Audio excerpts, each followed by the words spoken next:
What's going on? What's going on? It's your boy Tunnel Vision. We back. About to hit up the gym real quick. Forget that work stuff. I'll do that tomorrow. Be a private business owner. It's good things. Days like this, we don't want to do ish. You can say, F it. But anyway, yo. So everybody has something to say when it comes to this tank fight. When it comes to fighters, it's weird. Especially the fighters that it's coming from. Makes it kind of interesting. It's kind of weird and baffling to me. Yeah, Devin Haney came out, and he said that, Tank's a front runner. Oh, he, blah, blah, blah, blah, blah. And I'm like, number one, how exactly is Tank a front runner? If he was a front runner, that means the second half of the fight, he would have been gassed out, and he would have been stopped, or he would have lost, or he would have been starting to get beat up, or something of that nature. But Tank was busting him up the whole fight. The whole fight from round 1 to round 12, he was busting him up, and eventually stopped him. So that was weird to me. And it's funny also for me, it coming from someone like that, just due to the fact that you're someone who's very new in the game. You haven't faced any real level of competition. You haven't faced anybody as good as a Gamboa. You haven't faced anybody, let's say, as good as a Pedraza. So it kind of like you're not necessarily in a space where you can still talk, especially coming from your last performance where you faced Santiago, who came and faced you on 5 days notice. Not 2 months, 3 months, 4 months, not 5 months, not 5 weeks, 5 days notice is when he found out that he was going to fight you, and he still did very well against you, and you weren't able to destroy and stop him. Someone that probably wouldn't go 4 rounds against Tank Davis, and he went the full fight when it came to you. You know what I mean? So it's kind of funny hearing that from him. And then also we had Tevin Farmer talking like, what? Tevin Farmer, oh, you don't want none of him. Blah, blah, blah, blah, blah, blah, blah. And to me, that's also, coming from him is very, very weird, because Tevin Farmer, it's kind of funny how no one gets on him about this either. He's been fighting very, very, very low levels of competition. Super lower level of competition.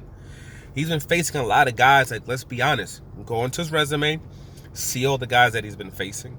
These are guys that wouldn't last 3 rounds against Gervonta Tank Davis. These are all 2 to 3. Every single one of those fights, pretty much, besides the Pedraza one, every single one is a 2 to 3 round fight for Tank Davis. It's a 2 to 3 round fight. They're not the level of competition he's facing has not been impressive at all. So for him to talk, that to me is weird. Not to mention the fact that Tank was moving up in weight in order to, this is his first fight at 135 pounds. So for him to talk, that's just weird to me, just due to the level of competition he's been facing. He's about to fight Diaz. Diaz is probably going to be the highest level of competition he's faced since Pedraza. And Diaz is somebody that's moving up, who moved up from 126 to 130, and now is facing him at 130. So when it comes to him, it's weird it coming from him. Who else has been talking? Terrence Crawford. Again, to me personally, that's a weird situation for somebody that's coming out, pumping his chest out and talking. And just due to the fact that you just fought Meme Machine. You just fought a lower tier level fighter, someone who people thought lost their last match, or was it the previous match? People thought they actually lost it. And you're fighting this guy, and you're getting pieced up in that fight. You're getting touched in that fight. And the man actually put you down in that fight. He put you down. Whether they call it whatever they called it, you got hit enough to where you had to grab onto that boy because you got hit with some heavy shots. And you're talking. You were getting hit with Pedraza. Not against Pedraza. What the hell's his name? Benavidez. You're getting hit up by Benavidez. And it took you until the 12th round to get rid of Benavidez. It took you a while to get rid of Diaz. You know what I'm saying? You're somebody who went 12 rounds before with Beltran at 130, 135.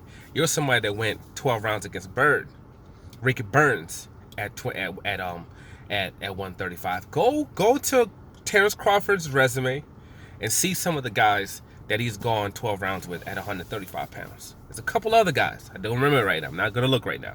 There's like one couple other guys where you're like, he went 12 rounds with him? And you're a massively big guy. You're fighting all the way to 147 pounds right now. No way in hell Tank is going to camp. He can't fight at 147 pounds. He's way too little. He's too little for 140 pounds. He's too little for 140 pounds.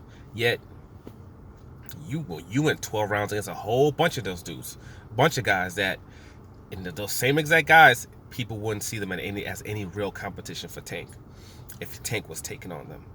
So again, and to make it worse, I don't think Terrence Crawford in this climate is someone that should be talking, just due to the fact that you're telling him that, oh, he needs to stay away from Lomachenko and Devin Haney. Like, oh, you need to stay away from them. And it kind of make people just kind of say, because you've had sketchy performances, even though you won, you know, you were getting touched up a little bit. And in your last fight, you got put on the floor. It's ironic. Now you're the same person that's now saying that you don't want to fight a Terrence Crawford. Not a Terrence Crawford, a Sean Porter. You're the same person that's now saying you don't want to fight a Sean Porter. You're now someone that, because Danny Garcia also said, I'll fight him if they pay me. As long as the money is right, I'll fight him. You basically also cut him out by saying that, oh, you're just looking to fight champions. Because before it was, oh, you talk junk about Danny Garcia.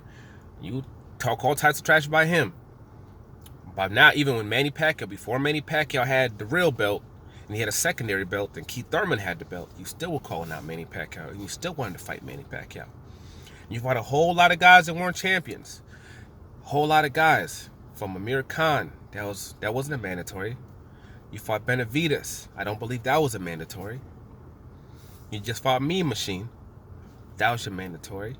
And for your next fight, you're about to go fight another probably top-ranked fighter, or someone that, again, is not a champion. But supposedly now it's, oh, you don't want to talk, you only bought belts. You know what I'm saying? So you don't have belts. No one has anything to offer for you. But when it comes to... So now, all of a sudden, so basically no Danny Garcia and no Sean Porter. So in that climate, I don't think he's the right person to talk.